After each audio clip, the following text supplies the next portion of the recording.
प्रिय साथियों नमस्कार। मैं जसवंत सिंह कैलासिया। हमारी YouTube चैनल पारात लोकतंत्र का अंकुरण में आपका स्वागत है। इस चैनल का अंग्रेजी वर्जन भी है जिसको नाम दिया है पारात जर्मिनेट्स द डेमोक्रेसी। हमारी यह चैनल हाल ही में लॉन्च की गई एक राजनीतिक पार्टी पारात की आधिकारिक चैनल है। हम दीगर मीडिया प्लेटफॉर्म पर भी उपलब्ध हैं। कृपया डिस्क्रिप्शन में जाकर इसको आप देख सकते हैं। पारात का एक विजन डॉक्यूमेंट भी तैयार किया गया है।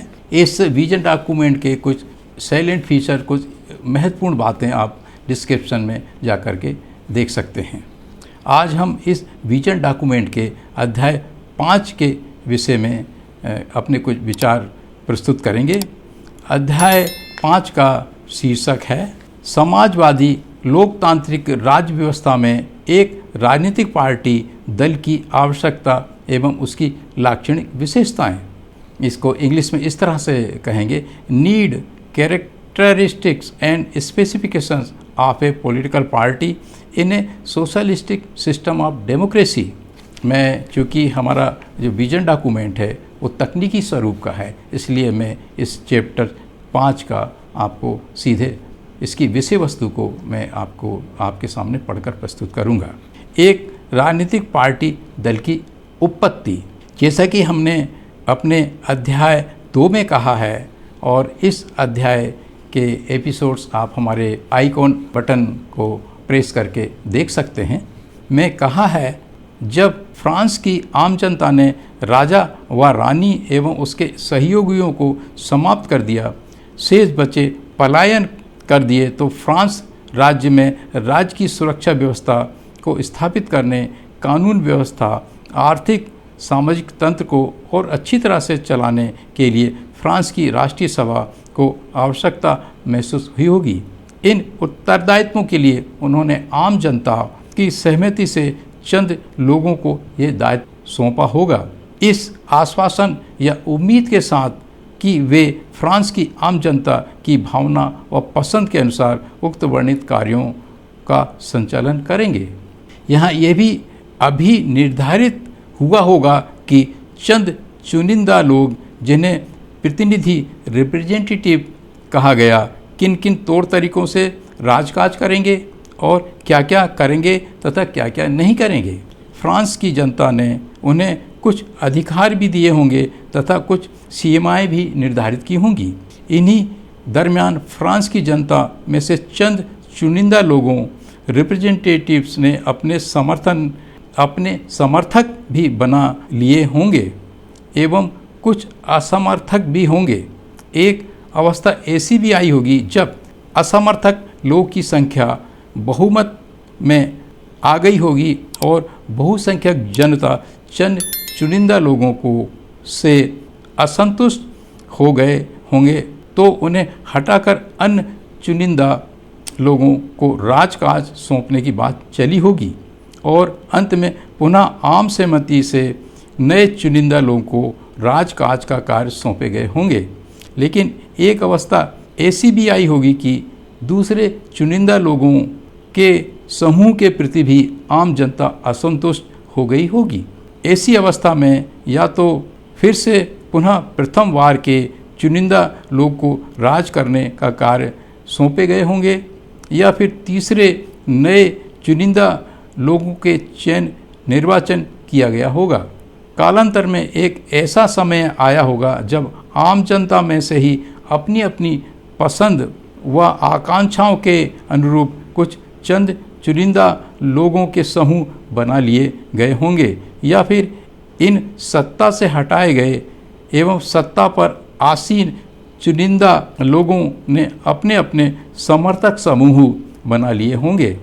इन दोनों अवस्थाओं में जब सत्तासीन चंद चुनिंदा लोगों से आम जनता ऊब गई होगी या असंतुष्ट हो गई होगी, तो एक तरफ इन सत्तासीन चंद चुनिंदा लोगों आम जनता के अनुरूप शासन करने के आश्वासन के साथ आगे सत्ता पर बने रहने के लिए राजी करने के प्रयास करने लगे होंगे, किंतु दूसरी ओर वे चंद चुनिंदा लोग जो पूर्व में शासन प्रशासन व्यवस्था से पृथक कर दिए गए थे, वे भी इस प्रयास में लग गए होंगे कि आम जनता उन्हें फिर से शासन संभालने की जिम्मेवारी दे। यह भी प्राकृतिक स्वाभाविक बात है कि चूंकि शासन के कार्य करने में मान सम्मान, प्रतिष्ठा, वैभव, गरिमामय तथा शक्तिशाली प्रभावशाली जीवन की गारंटी है, अतः चंद चुनिंदा लोगों के समूहों में शासन के कार्यों को पाने की प्रतिस्पर्धा भी उत्पन्न हो गई होगी। इन प्रतिस्पर्धा के क्रम में ऐसी अवस्था भी आ गई होगी कि चंद चुनिंदा लोगों का समूह अपनी श्रेष्ठता के गुणों का बखान कर आम जनता को इस बात के लिए राजी करने का प्रयास कर रहा होगा कि उसे ही सत्ता संभालने का मौका मिले। साथ ही साथ प्रतिस्पर्धी चंद चुनिंदा लोगों की आलोचना एवं दुर्गुणों का वर्णन करके आम लोगों का समर्थन जुटाने का भी प्रयास कर रहा होगा और कालांतर में चंद चुनिंदा लोगों ने अपने अपने स्थायी समर्थकों के जन समूह भी बना लिए होंगे। जब इन विभिन्न चंद चुनिंदा लोगों में प्रतिस्पर्धा तीखी व जटिल हो गई होगी तो ये तय किया गया होगा कि जिस चंद चुनिंदा लोगों के समूह के पक्ष में आम जनता सबसे अधिक संख्या में शासन करने की सहमति देती है तो उसे ही शासन करने के कार्य सौंपे जाएं। आम जनता एवं स्वयं अस्तित्व में आए चंद चुनिंदा लोगों के समूहों ने शासन करने के कामों के लिए एक समय सीमा भी निश्चित कर ली होगी, जैसे कि 5 वर्ष या 10 वर्ष। इसके पश्चात पुनः आम जनता की बहुमत से सहमति की आवश्यकता पड़ी होगी। कालांतर में इन चंद चुनिंदा लोगों के समूह एक राज करने वाले समूह में बदल गए होंगे। उन्होंने शासन करने के उद्देश्यों, शैलियों तथा वे राज्य या उनके नागरिकों को क्या स्वरूप व सुविधा अधिकार देना चाहते हैं, इसकी भी एक सूची बनाई गई होगी जो उनका संविधान या मैनिफेस्टो कहलाया होगा। तदनुसार इन विभिन्न राज करने वाले समूहों ने अपना अपना नामकरण भी कर लिया होगा जो कालांतर में राजनीतिक पार्टी बन गई होंगी। आज के परिप्रेक्ष्य में हम इन्हें राजनीतिक पार्टी या दल कहते हैं। हमारी ये राजनीतिक दलों के प्रादुर्भाव की परिकल्पना हाइपोथेसिस है। यहाँ हमारी एक परिकल्पना हाइपोथेसिस और भी है। जब हम विभिन्न प्रकार की क्रांतियों के इतिहास का अध्ययन करते हैं तो पाते हैं कि विश्व में 3 प्रकार के मोटे मोटे तौर पर घटनाक्रम हुए। पहला घटनाक्रम सम्राटों, राजाओं, अधिनायकों, सामंतों की समाप्ति व राज्यों की भी समाप्ति। दूसरा घटनाक्रम नए राज्यों, राष्ट्रीय राज्यों का लोकतांत्रिक सिद्धांतों के अनुसार उदय। तीसरी घटना नए नए राजनीतिक दल, दार्शनिक, सामाजिक, वैज्ञानिक, आर्थिक इत्यादि सिद्धांतों, वादों, इज़म्स, अवधारणाओं, कॉन्सेप्ट का आविष्कार एवं प्रतिपादन।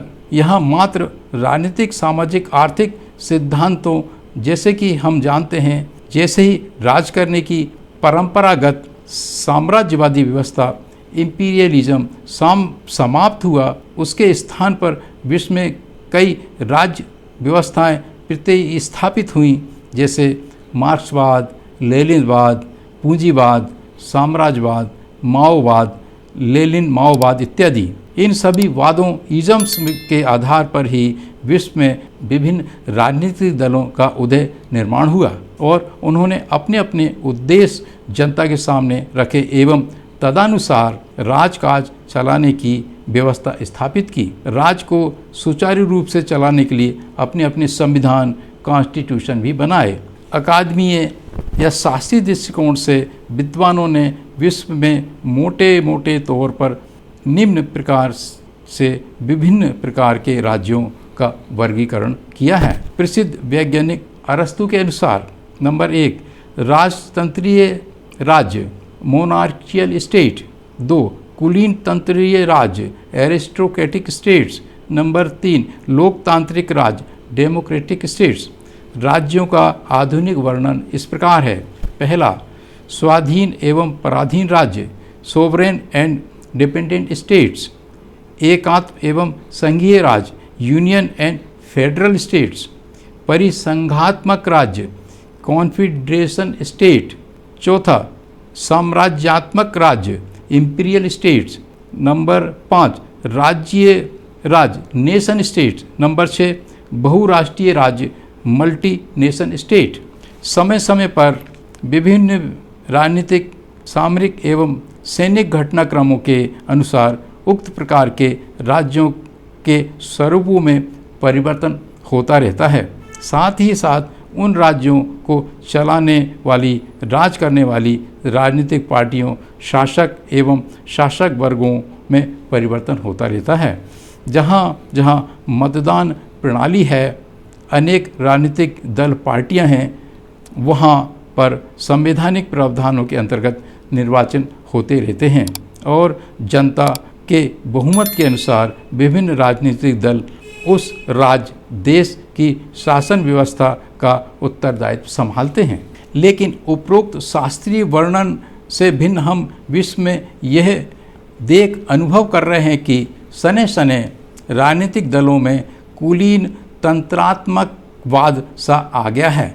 अर्थात जैसा कि इस अध्याय के प्रारंभ में हमने एक परिकल्पना के द्वारा ये समझाने का प्रयास किया है कि आम जनता ने ही अपने में से, अपने पर ही, अपने लिए ही शासन करने के लिए जिन चंद लोगों को अपने प्रतिनिधित्व, रिप्रेजेंटेटिव्स के रूप में चुनकर, निर्धारित कर राजकाज का उत्तरदायित्व सौंपा, वे स्वयं ही आजकल नव सामंत, न्यू फ्यूडल्स एवं अथवा साम्राज्यवादी इंपीरियलिस्टिक से हो गए हैं और इसी प्रकार की सोच, मानसिकता रखते हैं तथा उसी के अनुसार अनुगमन, अप्रोच करते हैं। इस प्रकार विश्व में प्रतिनिधि समाजवादी लोकतंत्र, रिप्रेजेंटेटिव सोशलिस्टिक डेमोक्रेसी समाप्त प्राय हो गई है। इन दिनों विश्व में अधिकतर विशेष वर्गवाद, कुलीन तंत्रवाद की भरमार है। भारत में इस समस्या को आम भाषा में परिवारवाद, भाई भतीजावाद कहते हैं। भारत के संदर्भ में सबसे दुखद बात यह है कि जैसा कि हमने अन्यत्र वर्णन किया है, भारत में लोकतंत्र बहुत ही अपरिपक्व अवस्था में आ गया। तो ऐसी अवस्था को विद्वानों ने कहा है कि वह लोकतंत्र न होकर भीड़तंत्र, मोबोक्रेसी हो जाता है। कई विद्वानों ने बहुत पहले ही यह भविष्यवाणी कर दी थी कि भारत भीड़तंत्र की ओर बढ़ रहा है और इन दिनों हम इसे खुल्लम खुल्ला vote bank, money media mafia, परिवारवाद, भाई भतीजावाद, राजनीतिक अपराधीकरण, राजनीति में अपार धन, अवैध धन का प्रयोग, पार्टी मैनिफेस्टो में मतदाताओं को एक कहावत मछली का टुकड़ा फेंकते रहना है, ना कि मछली पकड़ने की कला सिखाने की मानसिकता की अभिव्यक्ति, व्यक्ति पूजा, व्यक्ति की जय जयकार आदि विशेषणों के साथ इसके प्रमाण में हम देख रहे हैं। यहाँ नोट करने वाली बात है कि भारत का शासक वर्ग तो चाहता ही है कि देश में भीड़तंत्र, मोबोक्रेसी ही चिरस्थायी रहे, क्योंकि इससे एक तरफ उसे शासन करने, भीड़ का शोषण करने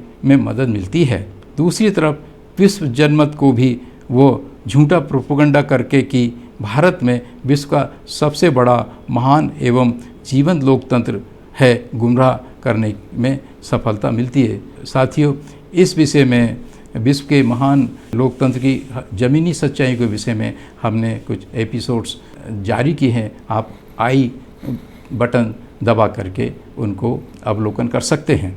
यही वे कारण हैं कि हम भारत की कथित राजनीतिक पार्टियों, दलों को, चाहे वे निर्वाचन आयोग में पंजीकृत हों अथवा ना हों, लोकतंत्र की परिभाषा व उनकी अवधारणा के अनुरूप राजनीतिक दल नहीं है, अपितु वे शासक वर्ग हैं। ये ही वे आधार या कारण हैं जिनसे कि हम पाराद को भारत की पहली एवं एकमात्र राजनीतिक पार्टी दल कहने का दावा करते हैं।